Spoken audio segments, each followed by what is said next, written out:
nagde-deliver lang po ng yelo, nakapark na maayos, meron pong nakainom na nakamotor, na nagde-deliver. So, kawawa naman po, no?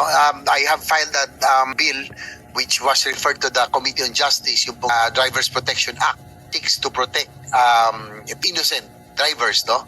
Sa mga ganitong mga pangyayari. So, when I was still covering for a news organization, ilang incidents po, I think twice, yung train operator po ng PNR kinulong dahil meron pong tumawid sa harapan niya at napatay na sagasaan.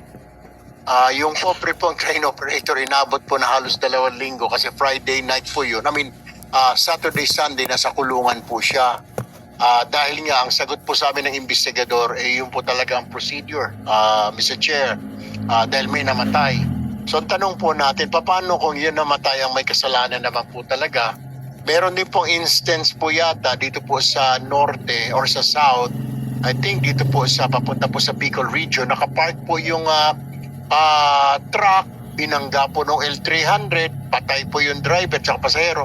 Ang kinulong po yung driver ng truck na nakapark lang naman po sa tabi. So, yun ang problema natin. Tama po si Mr. Chair. Ano ba talaga sinusunod? Meron po bang pinagbabatayan ng Philippine National Police, lalo na po dito sa mga road accidents na ito? Ano po ang alam ko pong, kasi may namatay, Mr. Chair. Tapos parang ang sinasabi ng mga investigador dati when I was a journalist, bahala na po, Mr. Tulfo, ang piskal kung i-dismiss niya o hindi. Pero kawawa naman, kagaya po, pag nahuli po ng Friday ng hapon, ang inquest po noon, Lunes pa. So 2 araw po siya sa kulungan ng Philippine National Police. I give it back to you, Mr. Chair. thank you, Senator Tulfo.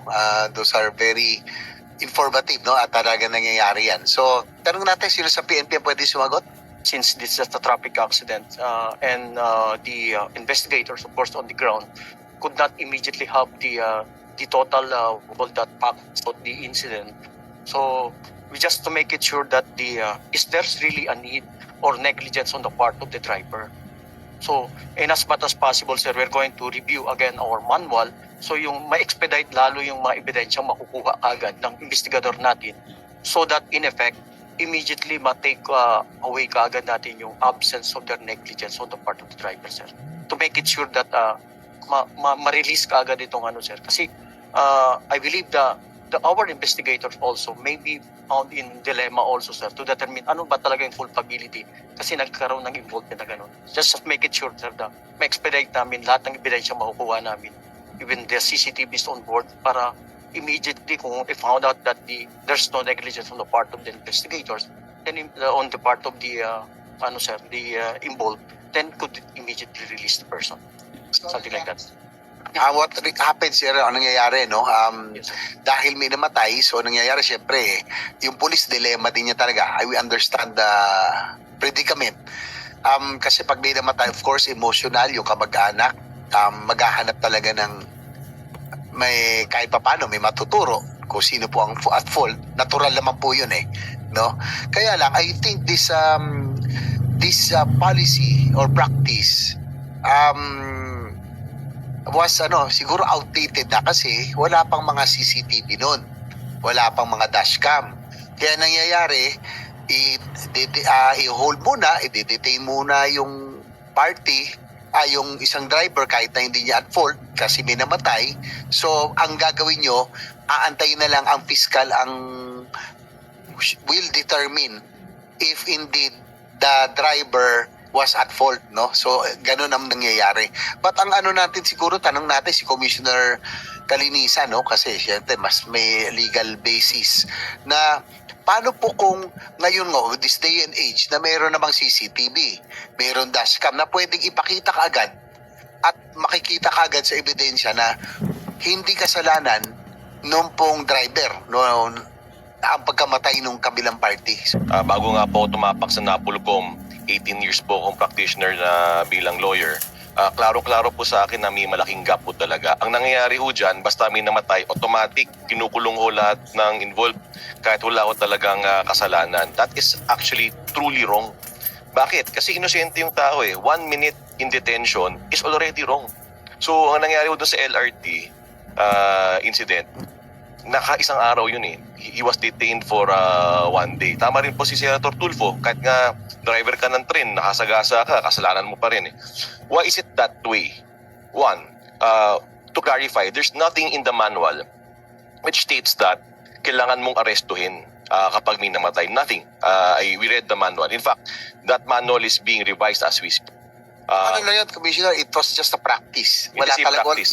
not in the manual, wala ko None, sir. Siguro dalawa po yung reasons why yan ho'y nangyayari. One, hindi ho klaro kasi yung batas ng reckless imprudence eh. Yung pangalan ko nung yung ano po yung crime na yon, reckless imprudence, mahirap po intindihin. Ano ba esensya ng reckless imprudence, di ba? Kailangan po meron kang negligence, wala kang due diligence in lawyer speak. Kung klarong-klaro naman na wala kang negligence, bakit natin aarestuhin yung tao? And siguro second, takot po yung policeman, the regular policeman on the ground, kasi merong kaso po na grave negligence of duty. Admin case po yun. Maaari naman siyang makasuhan ng grave negligence. So ang gagawin So, doon, yun yung dilemma ng pulis. yes. Kasi syempre, emotional, maaring siya naman ang kasuhan. Opo. So, ganun na nangyayari. Which is also wrong, Mr. Senator. Negligence in the exercise of your functions, kaya ka nga nandiyan, kaya ka nga investigador eh. You should learn discernment when and when not to file. Kung lahat na lang pa-filean mo, kahit inosente, that's truly injustice to the common Filipino, Mr. Senator. Mr. Chair, makasingit lamang ano. So, Commissioner, ano po ang legal basis ng traffic procedures na ito? Internal rules lang po ba ito? Yung pagsasampa ng kaso sa isang driver o dun sa driver nga na kinasuhan ay basing po ba sa manual lang ng PNP o pinagbabasihan doon sa batas natin na reckless imprudence resulting to homicide?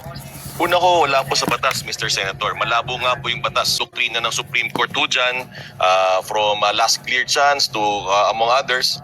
It is extremely discretionary. Dapat po siguro, klaro na po yung batas. It's time for an overhaul of that law.